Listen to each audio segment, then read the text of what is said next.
Have you ever jumped into an opportunity and wished you hadn't? Or you got so excited about something that you went too fast? We're going to talk about two emotions that kind of feel like the same one that you might be inhibited by. Welcome to How to Get What You Want. This podcast is for driven women ready to claim their goals and navigate their careers with clarity and confidence.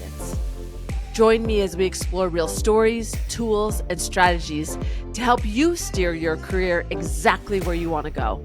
Let's get started on helping you get what you want.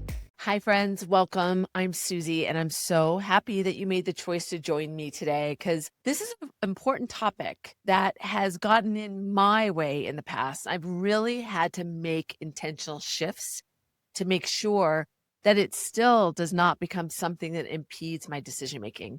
And I'm talking about these two emotions. I'm talking specifically about fear and excitement. I guarantee that these show up for you. And what's tricky about them is that they show up the same way sometimes for us. We can't identify one over the other. And so we create this phenomenon for ourselves that when we are excited about something, we buy in or we go too quick, too fast, and we might allow ourselves to overcommit. When we're faced with something that is fearful to us, we might say no before we're even ready to make that choice. And what's crazy about it is that what happens is the narrative that is associated with it. So these emotions look the same to the body, meaning we feel the same way. And you may have heard people's suggestion on when you're going to go do something like speaking in front of a group or you're presenting in front of a team of people that you don't know very well, you need to replace that feeling of fear with the idea that it's excitement, and that can work really well. And the other is also true with excitement. We get excited about something. Maybe we don't acknowledge that they were going to buy into what we were offering them. And so we feel so excited that we want to do more and we want to say, oh my gosh, well, not only this, I could do this or this or this. We might agree to do more than we even have time to do. And all of a sudden we get off that call or a little bit of time goes by and we're like, oh, why did we do that? Our excitement took over. And so it's important to realize that we interpret those emotions differently. There's some research, it's by Schaster and Singer, and it's a theory of emotion. And it's this idea that our physical response is the same, but our brains add a label based on the context. In fact, in 2013, Harvard studies showed that participants who reappraise anxiety as excitement for a big task actually performed better, spoke longer, and had more confidence, and they were seen by the audience as persuasive because that energy was recast as excitement. So that comes across, which is super interesting. And there's a study that revealed that emotion influences 90% of decision making for executive levels. 90%, especially when it's uncertainty and pressure, and that is always around us. So 90% is emotion based. It's really interesting, and we give so much clout to that intention or our gut feel, and that rationalizes that decision making. And neuroscience shows that high stakes moments, those times that are really important to us, our amygdala can override our prefrontal cortex, which means our amygdala is where our emotions are processed in our brain, but our prefrontal cortex is where we are very logical. So in those high stakes moments, the part of our brain that is driven through emotion is taking the driver's seat, and our logic is taking a back seat. And so we rationalize that in the moment by those things we tell ourselves. We're not ready, or, oh my gosh, I can't believe this is happening. I'm so excited. So you can see how that can get in our way. So fear says we're not ready. Excitement says we can deal with this. I can overpromise. Fear wants you to avoid the feedback because it feels too risky. But excitement says, I can get this done by the end of the week. And we all know that that is not always true. In reality, these emotions are making decisions for us that we don't want to live with later. And the more you identify when fear and excitement are a part of your everyday and what to do as you experience them, the more strategic you will be able to become in the way you make decisions for yourself in your professional life, in your personal life. Hey, Susie here. Thought I'd pop in. I wanted to let you know I've been an executive coach for over a decade. I work with executives and they call me their silent partner because I help them increase their confidence when they're facing really difficult decisions. If you'd like to see if we're a good fit, head over to susietalmanchuck.com and fill out an application. I'd love to hear from you. Fear and excitement are introduced into our everyday, and we might not even realize them because we're looking for the drastic case of them when they show up in the biggest way for us. We think about a haunted house or somebody scaring us, and that's real fear. But fear is about facing a situation that we're not ready for. And excitement is the other, like we're going to be given a big surprise party or we're going to go on a roller coaster. That's going to be excitement. But even in the line at the roller coaster can have both these sensations of fear and excitement. And you have to learn how to override one for the other if you want to not impede yourself from experience. So I'm going to give you a couple examples just to bring this to life in every day. I have a client, he had been asked by a senior team leader, not his direct leader, but somebody within the organization, to speak at their leadership summit. It's in front of more than 600 people. And by the way, a lot of his colleagues, his peers. When the senior leader approached him, he immediately said no. And what happened to him in his mind was, I don't have anything to say. My experience doesn't have this lens that's going to be helpful to the audience. I'm not a very good speaker. And so he said no. So we talked about it later, a few days after he had said no. And the realization to him about that was something he wanted to do for his future set. He wanted to learn to be a speaker on the stage. That just felt like a leap for him. But when we were talking about it and kind of unpacking it, he realized he could have said yes and then figured it out, gotten some coaching, gotten some experience, even had somebody help him write his script. But to be honest, it was too late. A few days had gone by. He did go back to the senior leader and say it was a mistake. He should have said yes. But that senior leader had already filled that position. The longer term effect was that perception that he said no was going to really stay with that senior leader. He was somebody that he wasn't going to naturally go to. Why would he want another no? Senior leadership, they look for people that are like, oh, yeah, pick me. They want to go to people that are excited about opportunities. Just saying no in the moment was detrimental, not just for this situation, but for his brand within the company. And what I said to him was that fear isn't a stop sign. It's a signal to prepare and lean in. The second situation around, I worked for a startup and we were sitting in front of a potential client, which is always something that's really exciting for a startup. And this client started envisioning how our software could solve a problem that he was facing. And in my mind, I was like, oh, he's not understanding what's going on. And I need to stop this illusion, this thought process around how we could solve this specific problem. And I got so fearful of continuing the conversation that I really stopped it and basically said that our software could not be something that would resolve this issue, this specific issue for him. The fear overcame me so much that I had no courage to continue on. So I'd left the meeting. I went and talked to the CEO, who was my business partner, and she was more from a technical perspective, and she wanted to understand better what was going on and if we could solve the problem. So she had a very objective mind.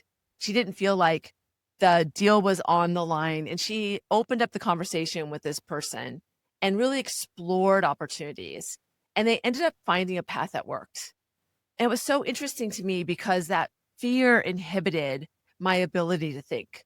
Working for the startup really taught me a lot because getting the business was so important to the livelihood of our company. Think about that. If I didn't get deals, we faced not having a business anymore. And that meant that there were people that were depending on me. And I remember we got this whale of a client. I was so surprised. They were so excited to work with us.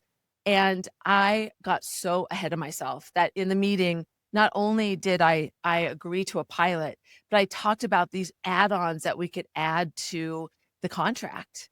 When I went back, I recognized when I was working with the software team that we had not baked in enough time in the number for all the additional things that I had promised. And because I was so embarrassed, like excitement and fear can have this shadow, this hangover that impedes us to be honest with the people around us that we made this mistake, because excitement is something that you don't want to inhibit.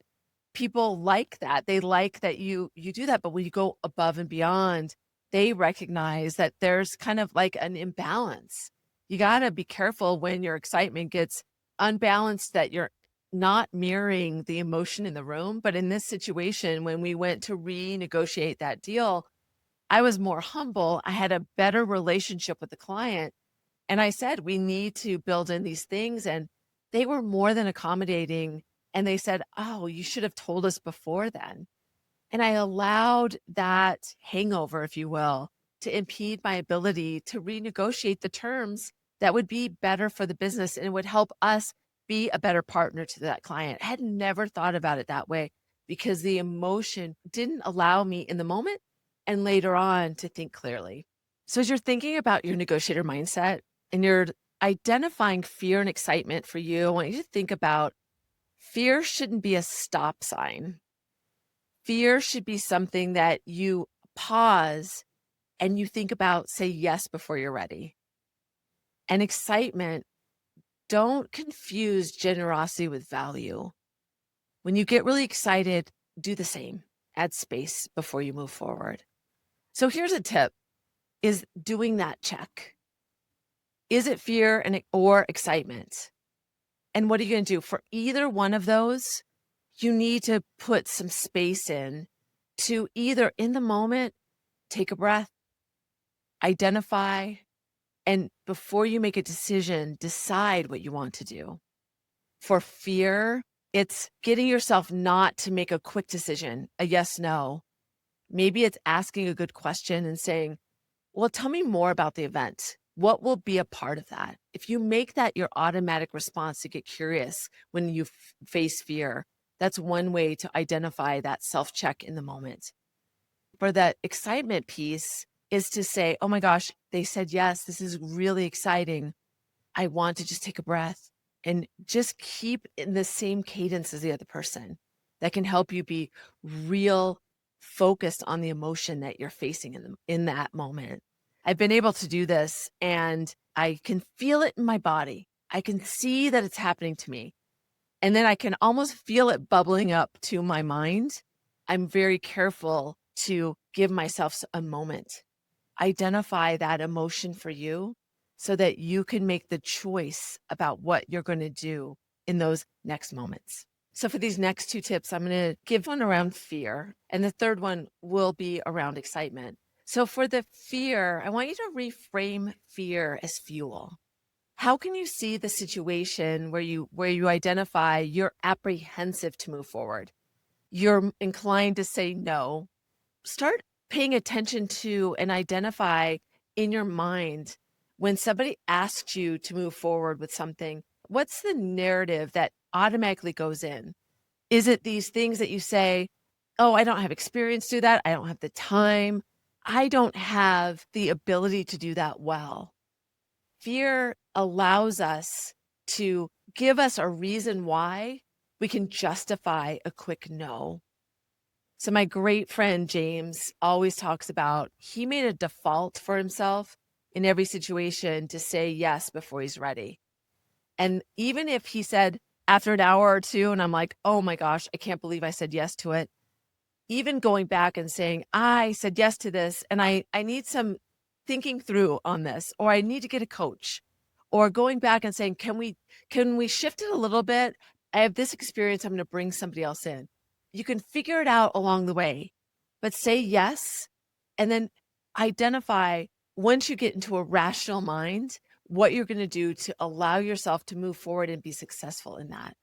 And then the third tip is anchor your excitement with boundaries.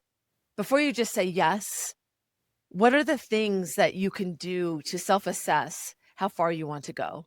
When somebody says yes and it was unexpected, that just creates this bubbling up of immediate excitement in us. So how can you slow yourself down and even say to them, this is great. This is unexpected for me. I am so excited to work with you. I think this will be a great partnership. Something that is filler words for you to allow yourself to get your composure around that. Let's think about what we can do. And when you give, see what you can gain. When you are in an excited state of mind, what can you say to pause to say, oh, that's great. In fact, I could do this. And then allow them to fill the space around that before you jump in with something else. Really look at how you're mirroring them. That is real around that excitement and how that can be overwhelming to some people because we are naturally our own emotional self. So to somebody else, the way we come across can feel just different than them. So be aware of those moments of having an overabundance of excitement and how that's affecting the other person. So the first tip is to identify when you're in that moment of fear or excitement. Be able to label it for yourself in that moment so you can decide what to do. The second tip is once you see fear, reframe it as fuel. How can you allow yourself to say yes so you don't say no, giving yourself some space to encourage yourself to have that courage and get curious. And then the third is be able to put some boundaries around your excitement. These are really tricky emotions because they feel the same. We believe we're making sound decisions because in the moments we believe they're logical. But as the research has proven to us today, so often our decisions are emotional. So identifying when fear and emotion or excitement are in your everyday, I want you to ask yourself this week, as you are an observer of yourself and you're building this evidence of when these come up for you, what decisions am I hesitating on because of fear? Maybe you hear yourself say no and you think, why did I do that? And then what decisions are you rushing into because you're excited? Maybe unexpectedly, or you just have so much built up emotion around it that you just want to move forward. So observe your decision making this week and think about what's driving my decisions. Is it logic or is it emotion? Think about that. 90% of our decisions in a professional environment are emotional. So when is that happening to you? And when can you get really clear? And when can you add space so that you can separate that immediate response to the decision that's going to give you the best possible outcome to get what you want? It's all about making that shift to a negotiator mindset.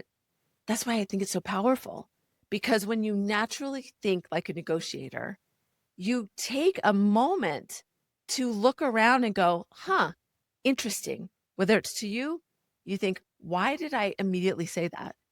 Why am I thinking that? Or to the people around you, interesting.